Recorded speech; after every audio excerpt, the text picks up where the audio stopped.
Everybody, back with some videos on the walk. Another nice day. We're walking here in my neighborhood. I want to talk about a couple things today. So I think it still looks definitely decent sticking out. So I have to keep it close so I could hear how good this microphone is. My daughter and her boyfriend actually said they enjoyed my last video, even though I spent a lot of it talking about games and stuff I know they're not super interested in. But she said, "You're pretty wise. I like to hear more of your videos." But that's coming from a 16-year-old, so probably not wise to you guys. But just putting one out here for everybody. I want to talk about my background, where I was born and where I came from, and a little bit about my work history. I born in Pittsburgh. Even though if you look at my name, Jill Tebow, you're thinking this guy's like a goalie or something in Canada. And like, I wasn't born in Canada. I was born in Pittsburgh. And my dad was born in Montreal, though. So he actually moved to the United States in about 1965.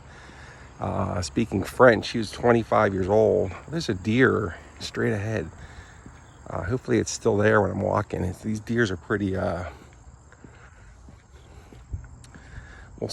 see. I should be by in the next minute or so. There's a deer right in the middle of my street. But anyways, my dad moved here to Pittsburgh from Montreal in 1965. Totally spoke no English. He's like an immigrant. He got his permanent residence visa, and he met my mom, and she was from Pittsburgh, and he never went back to Montreal. He wasn't planning on living in Pittsburgh. He was just coming here for work for like a temporary job, but he met my mom and never moved back home. So that's a story of my parents. And he's 84 now, and he's still kicking. So here's a deer. If I could show it to you guys. So you guys can see straight ahead, live deer. You guys can see that. It's like pretty wild. I mean, they're all out in the open here. So just walking by people's houses. Deer. It's not even like afraid of me. They're like Bambi or something. Maybe doesn't attack me like rabid deer or something. I keep looking back. But anyways, we grew up pretty blue collar. My dad was a construction worker, and my mom cleaned houses, and she was a waitress before they met. So I don't come from a wealthy background, and we grew up like a lot of kids did in the 70s, 80s, and we didn't have a lot of money. There was only two kids. It was only me and my sister, who's 1 year younger than me. We always had a house. My dad always provided. He was always there. One thing he never supported with me is sports, and he actually blamed it on him. He had regrets about sports when he was a kid. He was a big hockey player in high school, and he said he spent too much time at playing hockey up in Montreal and not enough on his schoolwork, and he always kind of regretted that, because he kind of like, I don't know if that's just what he thought of later on in life, and people think about regrets and stuff, but he always regretted not going to school. And so he never really encouraged me to play sports, but I did want to play sports. So what ended up happening was my mom was the one that always took me everywhere. So she took me I played basketball and baseball, and that's kind of what got me into these games. But just to touch into like growing up, we we grew up, it was, like I said, it wasn't a ton of money. I mean, there was always, like, eating out was like unheard of. Vacations were unheard of. We maybe went on one vacation, like my whole youth growing up, and it was like a weekend in Myrtle Beach or something, just because my dad was laid off for a week. It was just literally just, it wasn't like today's where people expect to go on vacation every couple times a year. That's not what we did. I was never hungry though. We always had food, and there was a lot of family around at part of Christmas time, and it was really nice youth growing up. My parents very religious too, very Catholic. So we grew up in the Catholic church, going to church every Sunday. I went to Catholic school until 6th grade, when they closed my school, and transitioned to the local public school. I'm walking some hills here, so you see me huffing and puffing. These are some hills around Pittsburgh. If you guys know Pittsburgh, there's hills everywhere here. All right, just get my exercise in. So, growing up Catholic, I was altar boy, all that stuff. There was only about 20 kids in my class at the Catholic school, and I was playing basketball, baseball, that stuff, and then they closed it. I had to go to the public school, which is a really big public school in suburb of Pittsburgh, and it was tough because I went from 20 kids to like 500 kids in my class overnight. And crazy thing about it, this is like 7th, 8th grade or whatever, I knew nobody like at this public school, and that was rough. So I think that kind of like, because obviously, and I'm all naturally an introverted person, so I think that kind of made me gravitate more towards these games, like computer games and board games and stuff like that. I think it did. So, because I was into them a little bit before I went to public school. So, anyways, went to public school,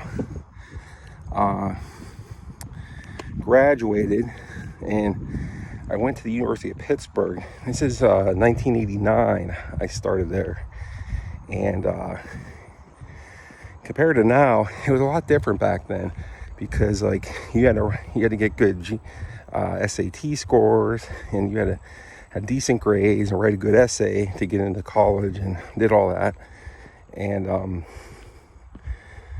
they would take you, and it wasn't expensive. It was maybe 16 grand for all 4 years. It was like $4,000 a year to go to Pitt, and I think now it might be 16 grand just for like half a year. I'm probably more than that. So I feel bad for these kids nowadays with their college expenses. So after college, I went to I studied economics.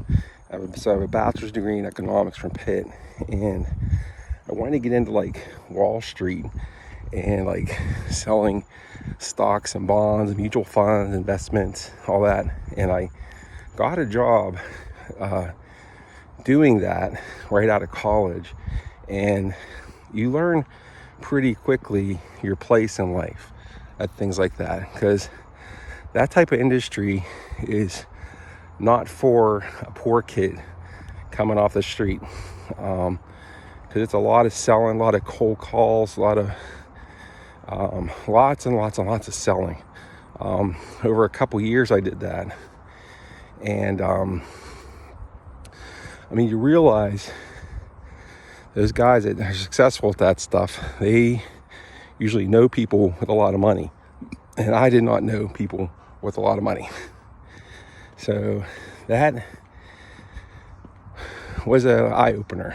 I was lucky then to get a job at a very large bank, and I've been there now for 30 years. I've done pretty well there. I started really low, and I worked my way up in corporate sales and business sales, and it was very lucrative for a while there. But around 2016, I'd already been doing that about 20 some years. It got to the point where it was burning me out and creating a lot of stress because I had kids, and it just was overload of stress, and it affected my performance. And they were out to get me. They liked my experience and how I was able to mentor other people, but they didn't really want to get rid of me. But they kind of hinted they would, but they didn't. And they tried to demote me, and I told them I wouldn't accept the demotion. I walked out of the office, and I'm thinking this is the end. They didn't fire me. They just let me keep going. It was like a blessing from God or something. But anyways, what happened then is I stuck around. I actually started improving. I had a really good sales year in 2016, but then I'm going to walk up a different way. I had a really good sales year in 2016, and I just had enough. I said, I'm done with this. I cannot do another day of this job selling. It was just, it wears on you, because like if you do well, you have a good year, sales wise, they just want more out of you. They don't really. And then January 1st hits, and it's just like a clean slate. It's like, here's your goals. We want you to do this $1 million worth of business or whatever. And it's like, it's hard. So this is probably one of the greatest, ballsiest things I ever did in my lifetime. I had kids in the house. My wife was working there full time too. But I just wrote a letter. I said, I'm resigning in 2 weeks. Like, I don't have a job. I don't have a lineup. I don't have a backup job or anything. I just can't do this anymore. Like, I physically, mentally can't take it. And I just walked out. This is 2016, after 20 some years there. And I took it easy for about 3 months because I needed a break. And I started looking for another job. And it was pretty hard. I couldn't find anything like in my field. And I finally went to, just because it was to the point where, as far as I had to get something to start paying expenses. Obviously your expenses don't go away when you quit. So I reached out to my employer I quit from, and because there were some areas and departments I wanted to get into that they would not even interview me for. And it seemed like after I quit, I went back and applied again for those same jobs at that employer I quit at. They hired me. And it was like, you guys could have had me 6 months ago. I went out to go through this. But luckily, it was an area I liked. I wanted to get into. So it was great. And that was 2017. And it's an area, the people were great. The job is great. And I think what happened there was I finally, just because I think I liked the job so much, I did really well at it. I got promoted up to a supervisor role. So that's what I do now. I have 10 folks that work for me in this job, and they're all great. They're like, I manage a team, and they're all pretty much veteran people like me. So it's nice that I have 30 years experience, but I'm also managing other people with like 30 years. So it worked out pretty good.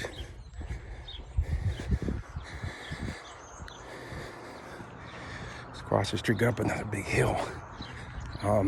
It's like school bus time. So like everybody's getting their kids off the school bus. So sorry about getting up this hill here.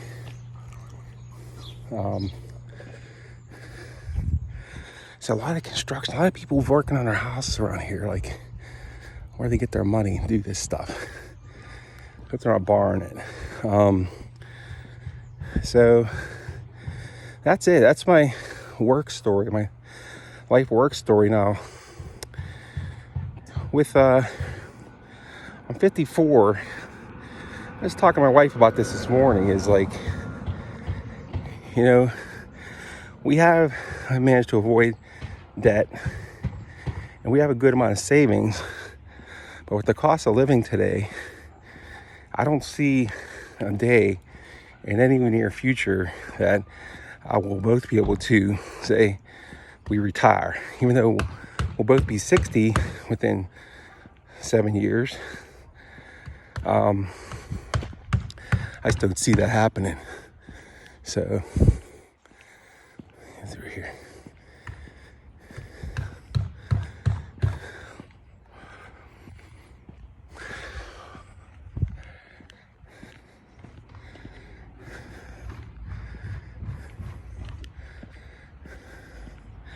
Got some neighbors there. So it's like you get to the point where, like, you realize, like, I was telling my dad this the other day, like, he has a great pension, like those big union pensions, and like Dad, that's not in my future. Like, I'm working till I drop, basically. So when you're at that stage, you have to, like, really kind of make an effort to enjoy your purpose in life.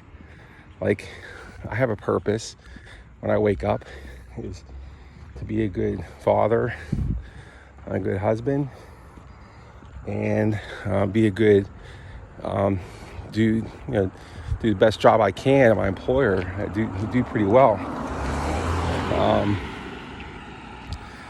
So it just gives you purpose in life.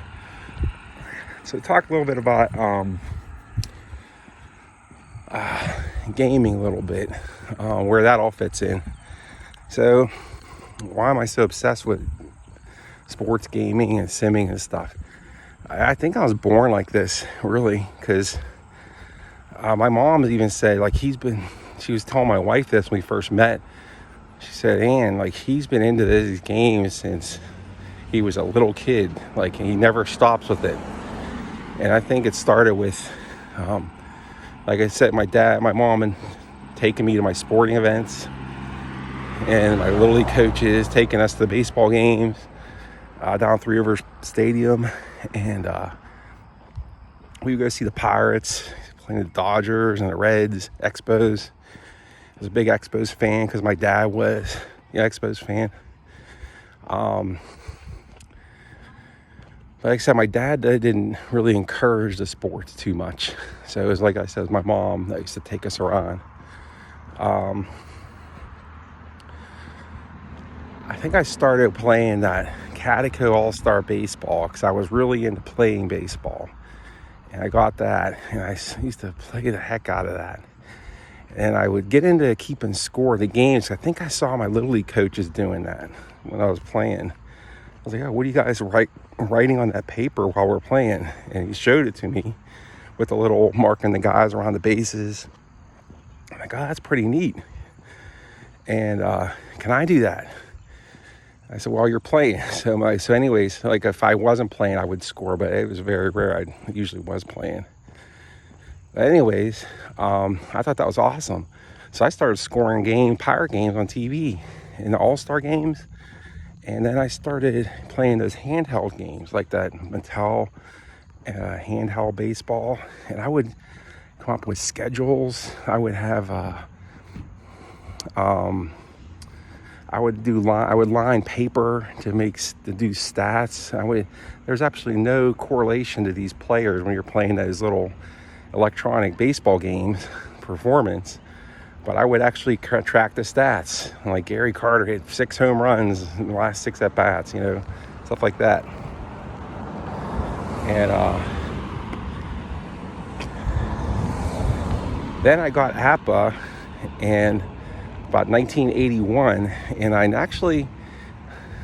sent away for it. It looked really neat. I don't remember playing it too much though. It seemed like it was too complicated for a 10-year-old, and I really didn't play it too much. Then I went to I got into computer gaming, Dungeons and Dragons, etc. Played a snot load of Dungeons and Dragons through the great time, the perfect peak era of D&D, like early 80s. And we would have D&D sessions at my house in the summertime, all these guys, and it was fun. We were like all 13, 14 years old. It was awesome. And we go swimming in the Allegheny River after playing D&D. Then we would go to the local pool to clean up. It was just a great youth down in Etna. So then, about 1988, I was caddying a lot, playing a lot of golf and caddying. But the Pirates started doing better in 1988. And baseball was really big in Pittsburgh because it was really down for a while. And I got really into collecting baseball cards again. I was about 17 years old. And I was about 16, 17 years old. And I would buy these I was trying to collect this whole Donruss 1988 Donruss set. And it was awesome. I would go caddy, get some money, go to the hills or whatever, and buy these Donruss baseball cards. And then a Baseball Digest. And then, of course, you see the APBA ad in Baseball Digest. Like, hey, I used to play that when I was like 10 years old, and I'm going to buy it again. The Wade Boggs card, I think.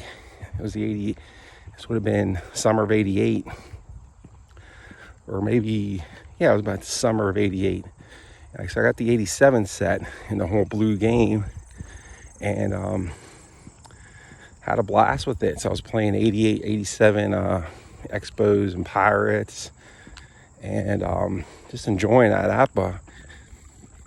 Then let's see, I got some of my friends into it here in Pittsburgh, and we would play these 1990 draft leagues, and we would set up like a 7-team league.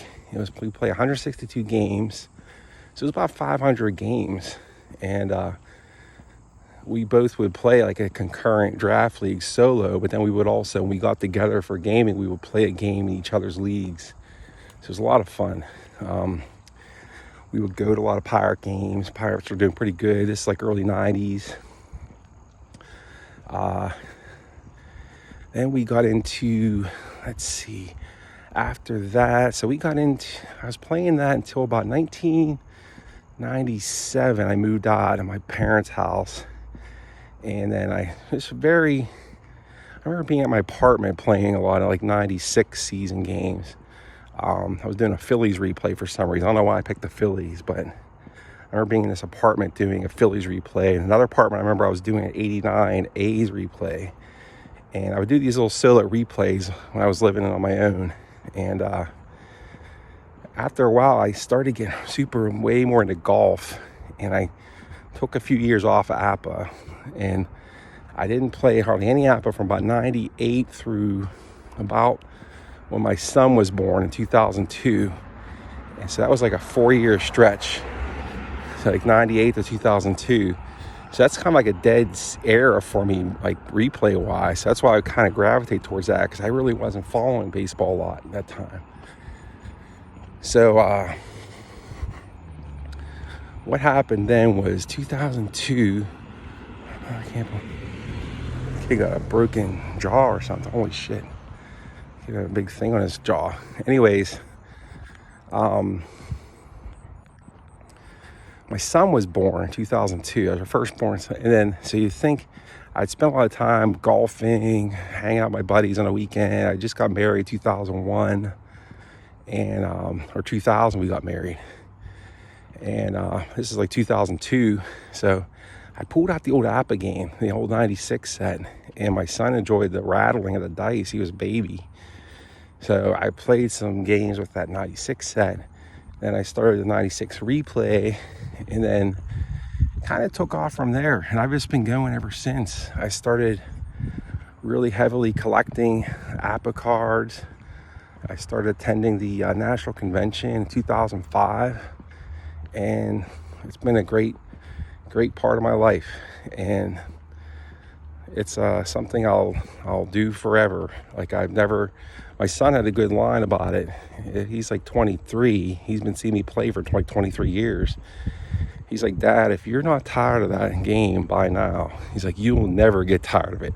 And he's right. I'm like, just this morning, I played a game of 1997 season with the original 97 cards. I just got an eBay auction. I wanted to like christen the set I got on eBay. Played Expos and Orioles using Digital Diamond to score. That Digital Diamond was awesome. It does the pictures, the fields, the stadiums, it does the box score, everything. It's awesome. Use my Yahtzee cup shaker, which was, or my like real nice like felt line one, which was really nice. So just a great time. I mean, that's got to be like my 12,000th game of APBA, and I still love it. So that's why when I do these videos, like that passion comes across, because I just love the whole company, everything about it, the history.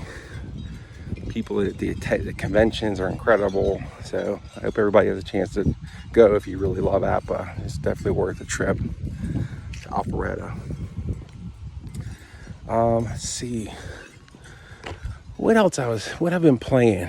So still working on my steroid era. I'm doing this 1988 National League replay. It's kind of slow going because this week I've been really doing a lot of stuff after work, but also I've been watching these baseball playoffs, which I watched last 2 nights in a row, and I've been getting up in the morning.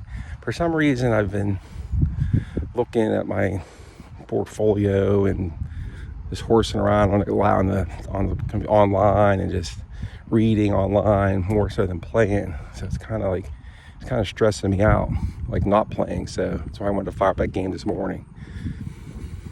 So let's see. Where was I at? Oh, like what am I playing? So on the weekends I've been playing some football. So I'm playing 1980 Falcons, and I'm playing the 2018 Falcons, and concurrently I got a 76 Cowboys going. So I got 3 APBA football replays cooking. I try to sneak in a few games, at least a few drives of a couple other games. Like the other day, I had fun playing just strat PC football. I did this on a 74. I played a half of, I think, the Giants. Somebody, who else was that? Someone in 74. Exactly. I think the Giants and the Patriots. Yeah, Jim Plunkett. So played some of that. The other day I played a little couple drives of season ticket football, which is a really underrated game. I would definitely look into that. I mean, that guy does some great stuff at Clay. So definitely look into season ticket football. Yeah, it's there's some really cool things about that game, like that speed rating of the receivers. So if they have like breakaways, it actually factors in their speed, which is kind of cool. So just enjoying that with the football. So I think tonight after this walk, I think my wife's out. The cat's away, mice will play. I gotta sneak back up and do some more of that 97, play another 97 game at Digital Diamond. That was fun. But my main game is a 98 National League. I use Ballstat for that. Let's go look over this way. Got the Cardinals on today. Let's see, what else can we chat about? I was listening to Dave in the background this morning. He had a good Wednesday night chat on his thing. Let's see, I was watching a lot of Heidi Jester. He's been playing some payoff pitch recently. So that was always fun. That game plays really fast. Ever try to payoff pitch? That can really get cooking in that game. Let's see, that's about it. I'm gonna head back here and I'm gonna go probably fire up another game, maybe chill out with my cats, and we'll talk to you guys later. I'm gonna end this video. Hope you guys had a good time hearing about my story. Like I said, it's I really appreciate being part of the community. And just to add on too, like I think I really took off and playing other games, just watching like Dave and Ron. I think when I first started back at my job, like 2017, I remember finding Ron's channel at lunch one time, and he was playing his 82 baseball replay like at lunchtime. And I couldn't believe I'd never seen Action PC like that, so that was really fun to watch. And I enjoyed Dave started getting back into the games. Trying to get into the board games back then. It was fun watching him and doing his unboxings and stuff, and trying out different games back then. And I think the whole community, I give Dave Gardner and like ID Jester and those guys a lot of credit. I mean, Al, Red Sox fan, they're like the pioneers of this community. Like they like started it, and like you could see how big it is now. I think it's even growing more. I think it's growing exponentially. As these guys get older, retire, get into these games, they start Googling and looking for things online. I mean, every day you see someone posting, I'm new to this game, I'm new to this game, I'm new to this game. Like, you could see how it's growing, and all the different designers and developers, friends I've made. I mean, they said how the great thing about these Delphi is I got a great reconnection with somebody. We knew people. We kind of knew, like we both knew people. We didn't know each other in college, but we both knew the same people. It was kind of neat. So like at Pitt, there was a bunch of people who played Stratomatic in the in like the student union every day, like all day they were playing Stratomatic baseball and football and hockey, and all day Stratomatic. And I always wanted to know, I never played with them because I was playing APBA, but I knew them. I would sit near them and talk to them a little bit. And I never sat down and played with them. I always regretted that. So I put out a feeler in Delphi about 5-6 years ago. I said, my friend Eric, I said, hey, does anyone remember this group at the Student Union Pitt in like the early 90s that would play Stratomatic? I'd like to see if you guys are still out there, just reconnect with you guys. And Eric responded back, he's like, I know the guys you're talking about. It was like the great thing. I was like, that was awesome. So let's get together and play some games. We did. And he turned out he's from my area. He went to Pitt. We've been best buds since. Great time. Every time I talk to him, and that was just an example how you could build friendships off of this game. And like, it's just, I have some lifelong friends, my best friends I have in my life right now from those APBA conventions. So this gaming, this hobby, is a big part of my life. I'm not ashamed to say it. My alarm goes off 3:50 in the morning, every morning. Like, knowing I have a game on the table or something to look at on my computer about my hobby, so it gets me out of bed. It gets me fired up to seize the day. And I wish everybody has something like that, because I have it, and I hope a lot of you guys have that too. So hope you guys enjoyed it. God bless. Hope all your families are doing well, all your friends are doing well. Hope you're doing well. Love you guys all you guys in the community. Talk to you guys later. Bye-bye.